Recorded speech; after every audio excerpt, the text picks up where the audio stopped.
পূর্ণ ব্রহ্ম শ্রী শ্রী হরিচাঁদ ঠাকুর প্রবর্তিত মুক্তিবাড়িতে ভগবান শ্রী শ্রী গুরুচাঁদ ঠাকুর প্রচারিত যে ধর্মমত, সেই ধর্মমত হচ্ছে মতুয়া।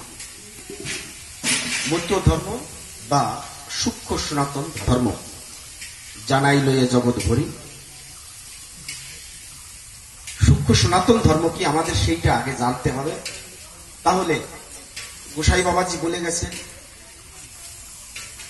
যদি কোন মতুয়া অন্যের ধর্মকে নিন্দা করে তাহলে তিনি ত্রিসত্য অঙ্গীকার করে এখানে বললেন তিনি মতুয়া না, মতুয়া না, মতুয়া না। কথাটা অত্যন্ত তাৎপর্যপূর্ণ। এই সূক্ষ্ম সনাতন ধর্মের ভিতরে এ কথাগুলো নিহিত রয়েছে। সূক্ষ্ম সনাতন ধর্ম কি আগে আমাদের সেটা জানতে হবে। হরিলীলামৃত পড়বেন, সেখানে স্পষ্ট করে বলা হয়েছে, সর্বধর্ম লঙ্ঘিয়েবে করিলে নিষ্ফুল, শুদ্ধ মানুষেতে আরতি এই হয় মূল, জীবে দয়া নামে রুচি মানুষেতে নিষ্ঠা, ইহা ছাড়া আর যত সব ক্রিয়া ভ্রষ্টা। এই সূক্ষ্ম সনাতন ধর্ম জানাইতে জন্ম লভিলা প্রভু যশোমন্তের গৃহেতে। হরিচাঁদ ঠাকুর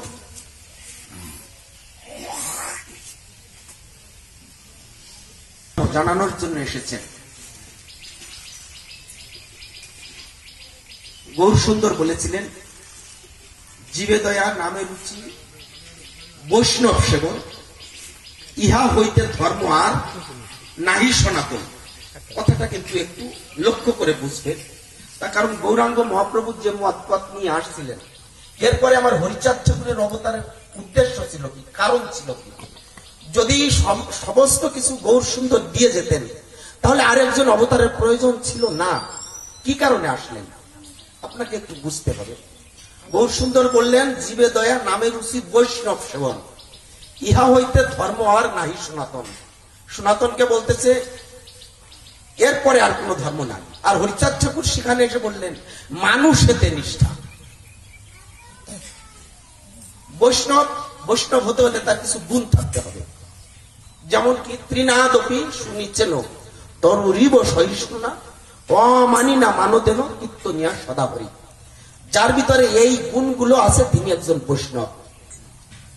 আর মানুষ এখানে হিন্দু নেই, মুসলমান নেই, খ্রিস্টান নেই, ঋষি মুসি কামার কুমার তাঁতি ব্রাহ্মণ ক্ষত্র বৈশ্য শূদ্র কিছু নেই। এখানে মানুষ অর্থাৎ স্রষ্টার সৃষ্টি সবচেয়ে বড় যে জীব, সেই জীব হচ্ছে মানুষ। এই মানুষেতে নিষ্ঠা, মানুষ হয়ে মানুষকে ভালোবাসতে হবে। মানুষের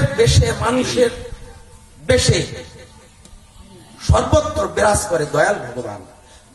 যদি সমস্ত জীবের হৃদয়ে ভগবান থাকে আর সমস্ত জীবের শ্রেষ্ঠ জীব মানুষ হয়ে থাকে, সেই মানুষ হয়ে আরেকজন মানুষকে ঘৃণা করতে হবে, তাকে অস্পৃশ্য ভাবতে হবে, তাকে চণ্ডাল ভাবতে হবে, তার হাতে অন্ন পর্যন্ত খাওয়া যাবে না।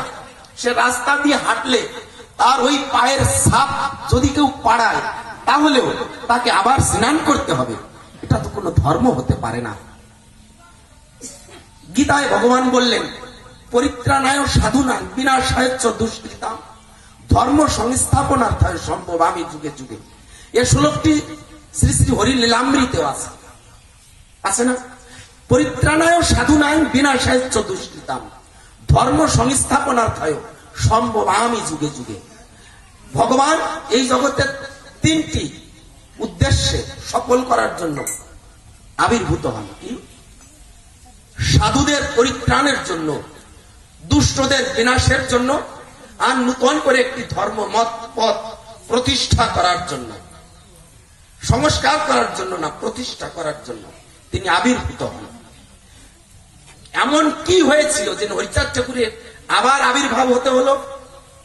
আপনারা জানেন, হরি লীলামৃত সুন্দর করে তার ব্যাখ্যা দিয়েছেন। রামকান্ত বৈরাগী, যার বাড়ি ছিল মুগডুবাতে, বৃহত্তর ফরিদপুর, মুগডুবাতে তার বাড়ি ছিল। তিনি ছিলেন নমশূদ্র সন্তান। বাসুদেবের পূজা করতেন ভক্তি ভরে, থোর মোচা যা পেতেন চোখের জলে সিক্ত করে তার সেবা পূজা করতেন। তিনি নিজেই বাসুদেব নিজে অর্থাৎ ওই পিতলের মূর্তি রামকান্তের হাত থেকে প্রসাদ খেতেন। অনেক ভক্তরা তার দর্শন করেছেন। তাহলে নিঃসন্দেহে বোঝা যায় ওই রামকান্ত বৈরাগী ভক্তিতে ভগবান তার হাতের প্রসাদ খেতেন, যেটা মন্ত্রে তন্ত্রে তখনকার যুগের কোন ব্রাহ্মণ পণ্ডিত সাধু মহাজন খাওয়াতে পারতেন না। সেই খাবারটা, সেই অন্নের প্রসাদটা খাওয়াতেন রামকান্ত বৈরাগী। একদিন রামকান্ত বৈরাগী এমনি ভাবে ভোগরাগ বাসুদেবকে নিবেদন করেছে। দূর থেকে একজন ব্রাহ্মণ পণ্ডিত দেখে বাসুদেবকে বাসুদেবের মুখে অন্ন তুলে দিচ্ছে। দূর থেকে ব্রাহ্মণ মশাই দেখে রামকান্ত বৈরাগীকে বলে, আরে রামকান্ত, তোর এত বড় সাহস, তুই শূদ্র হয়ে ব্রাহ্মণ সমান হতে চাস? তুই জানিস না এই বাসুদেবের পূজা একমাত্র ব্রাহ্মণ ভিন্ন এই জগতে কারুর অধিকার নাই। তুই সেই বাসুদেবের পূজা করছিস। দাঁড়া, আমি তোকে মজা দেখাচ্ছি। 364 ঘর ব্রাহ্মণ ছিল ওই মুখ ডোবাতে। ব্রাহ্মণদের কাছে গিয়ে বলল বাসুদেবের পূজা করে রামকান্ত, এবং তাও মন্ত্রতন্ত্র ছাড়া। ব্রাহ্মণরা ওখান থেকে সব 10-12 জন ব্রাহ্মণ জুটে ফুটে এসে মন্দির থেকে রামকান্ত বৈরাগীকে বের করে প্রহার করতে শুরু করলো। সেদিন রামকান্ত বৈরাগী কেঁদে কেঁদে বলেছিল, হে পরম প্রভু, হে ভক্ত ক্লেশারী বাঞ্ছা কল্পতরু পতিত পাবন দয়াল হরি, তুমি যদি সত্যি সত্যি থেকে থাকো, আমার কথা নেবে। এই দুষ্কৃতকারীদের বিনাশের জন্য তুমি গোলক থেকে এই ভুলোকে নেমে আসবে। রামকান্তের এই আহ্বানে তার চোখের জলের পথ বেয়ে ভুলক থেকে এই গোলকে সেদিন নেমে আসতে বাধ্য হয়েছিল সৃষ্টি স্থিতি প্রলয়ের কর্তা শ্রী হরি, যিনি হরি চাঁদ রূপে। তাই তিনি আবির্ভূত হয়ে প্রথম তার মুখ থেকে উচ্চারিত হলো, আমি হরি, আমি হরি, আমি বল, হরি বল, হরি বল, হরি বল। অর্থাৎ যাতে কোনো ভক্ত বুঝতে না পারে সেই গোলক বিহারী হরি যিনি, তিনি হরি চাঁদ রূপে আবির্ভূত হয়েছেন এই মর্তের মাটিতে। তিনি সর্বপ্রথমে এসে কি করলেন? ব্রাহ্মণ, ক্ষত্র, বৈশ্য, শূদ্র, মুচি, কুলীন, অস্পৃশ্য, ডোম সমস্ত জাতিকে, অর্থাৎ এই সনাতন ধর্মের মধ্যে 7,500 জাতি বা গোষ্ঠী ছিল।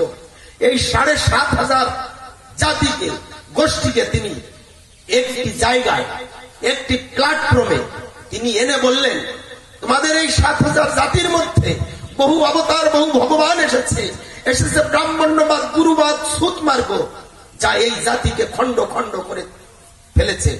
আমার কথা নেবে? সমস্ত কিছু ভুলে সমস্ত শাস্ত্র গ্রন্থের সার বস্তু হরি বলে এই মহামন্ত্রের মাধ্যমে সমস্ত একত্রিত হয়ে মহামুক্তির পথ পরিষ্কার হয়ে গেল।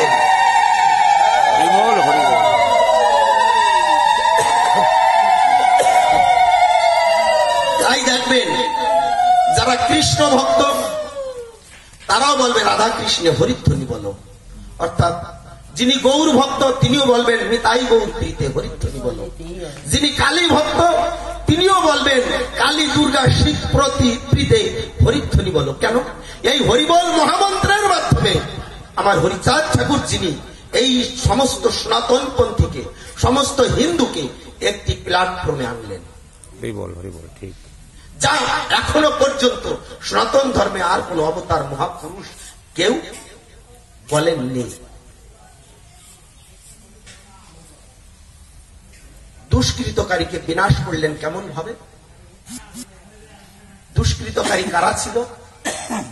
ব্রাহ্মণেরা, তথাকথিত ব্রাহ্মণেরা, যারা এই জাতিকে খণ্ড খণ্ড করেছে। আমি তাদের হিংসা করছি না, কারণ হরিচাঁদ ঠাকুর মানবতার ধর্ম, বিশ্ব মানবতার ধর্ম এই জাতি, এই গোষ্ঠীকে দিয়ে গেছে। আমার হরিচাঁদ ঠাকুর বলেছেন তোমাদের ধর্মের নাম হবে মানব ধর্ম, অর্থাৎ সূক্ষ্ম সনাতন ধর্ম শব্দের অর্থ মানব ধর্ম। মানব ধর্ম কি? মানব ধর্মটা অর্থাৎ আপনি মানুষ, এই মানুষের একটা ধর্ম আছে। আমরা তো এখানে মানুষ নিয়ে বসেছি। আমরা কিন্তু পশু পাখি নিয়ে বসেনি, মানুষ নিয়ে বসেছি। এই পৃথিবীতে সমস্ত কিছু ধর্ম আছে।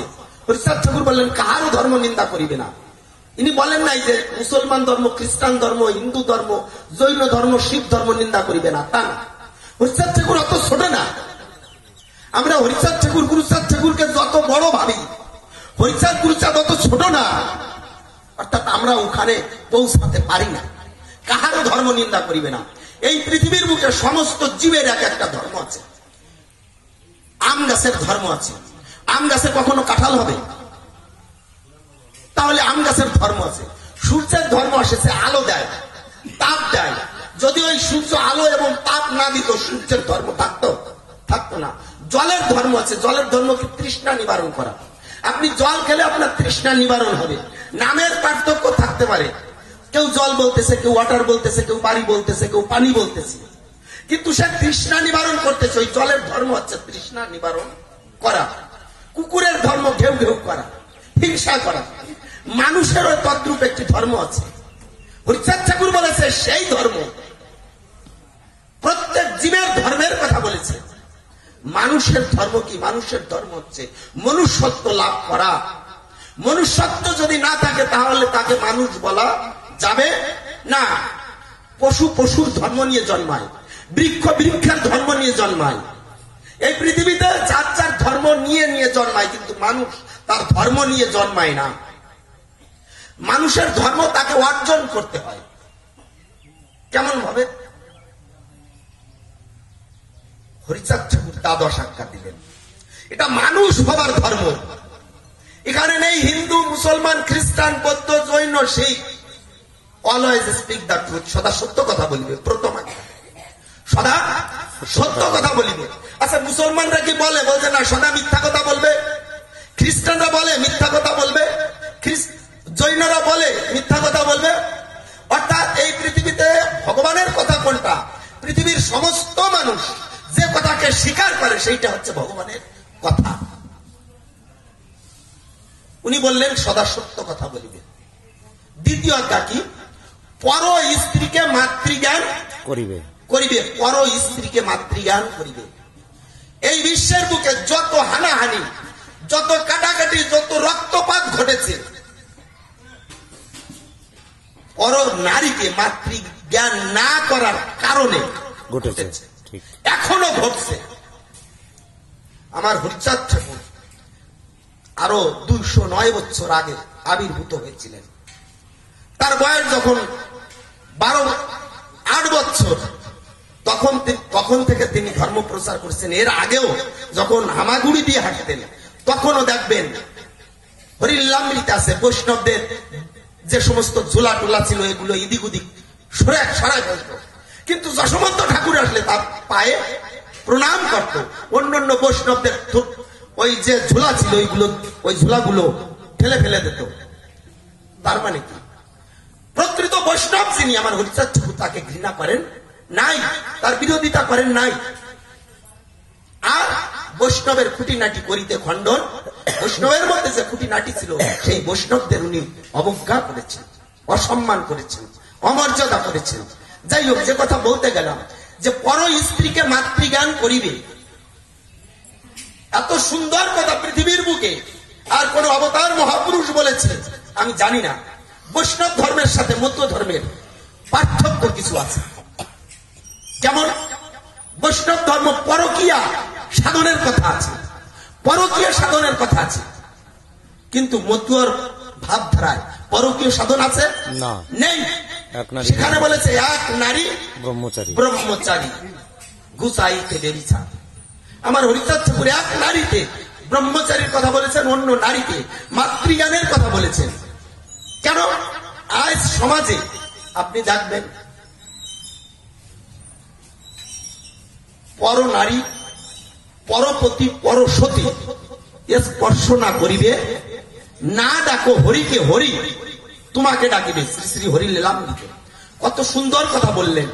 যদি আমরা পরপতি পরসতী যদি স্পর্শ করি, যদি প্রেমে আটকাই, তাহলে ব্যভিচার হবে। গুরুচাঁদ চরিত বলেছে এই ব্যভিচার দোষ হতে একটা সংসারে। হরিচাঁদ ঠাকুর কেন এসেছিলেন? গার্হস্থ প্রশস্ত ধর্ম জীবের শিক্ষা দিতে হরিচাঁদ অবতীর্ণ হলেন অবনীতে। একটা সংসারে শান্তি তখন ফিরে আসবে, স্বামী স্ত্রীকে ভালোবাসবে, স্বামী স্ত্রীর সাথে প্রেম করবে, স্ত্রী স্বামীর সাথে প্রেম করবে, ভালোবাসবে, পরস্পরের প্রতি এই ভালোবাসা থাকবে। ছেলে মেয়ে স্বামী স্ত্রীর মধ্যে এই সংসারটাকে স্বর্গীয় সুখ, স্বর্গীয় শান্তির ভিতরে নিয়ে আসবে। তাই উনি বললেন যে পর স্ত্রীকে মাতৃজ্ঞান করিবে। এরপরে বললেন কি পিতা মাতাকে ভক্তি করিবে, তৃতীয় অধ্যায়। দেখেন, প্রত্যেকটা মানুষ 5 প্রকার ঋণ নিয়ে জন্মগ্রহণ করেন। বলুন তো কি কি 5 প্রকার ঋণ? হচ্ছে ঋষি ঋণ, দেব ঋণ, ভূত ঋণ, নিরি ঋণ আর পিতৃমাতৃ ঋণ। এই 5টি ঋণ নিয়ে পৃথিবীর সমস্ত মানুষ, অর্থাৎ এখানে কিন্তু হিন্দু, মুসলমান, খ্রিস্টান, বৌদ্ধ কেউ নেই, মানুষের কথা বলছি। আমার হরিচাঁদ ঠাকুর মানুষের কথা বলেছেন, গুরুচাঁদ ঠাকুর মানুষের কথা বলেছেন। 5টা ঋণ। প্রথম বললাম কি ঋষি ঋণ। ঋষি ঋণ কি? আপনার ঋষি মানে দ্রষ্টা পুরুষ, যিনি ঈশ্বরকে দর্শন করেছেন। কে ঈশ্বরকে দর্শন করেছিলেন? ঋষি হচ্ছেন তারক সরকার। ইনি হরিচাঁদ যে পূর্ণ ব্রহ্ম, উনি প্রথম ঘোষণা দিয়েছিলেন। কারণ পূর্ণ ব্রহ্ম হতে হলে তার 32টি চিহ্নের প্রয়োজন হয়। হরিলীলামৃতে পড়বেন কি ঊর্ধ্বভাবে সুশোভিত রেখা হাতে পায়, ধ্বজবজ্রাঙ্কুশ আর অহিপনাতায়, শঙ্খ চক্র মিন জম্বু নামে যেই ফল, কল্পতরু শ্রী পতাকা জাহ্নবী বিকল। যাই হোক, এরকম ভাবে 32 চিহ্নধারী পুরুষ যিনি, উনি পূর্ণ ব্রহ্মশ্রী হরি।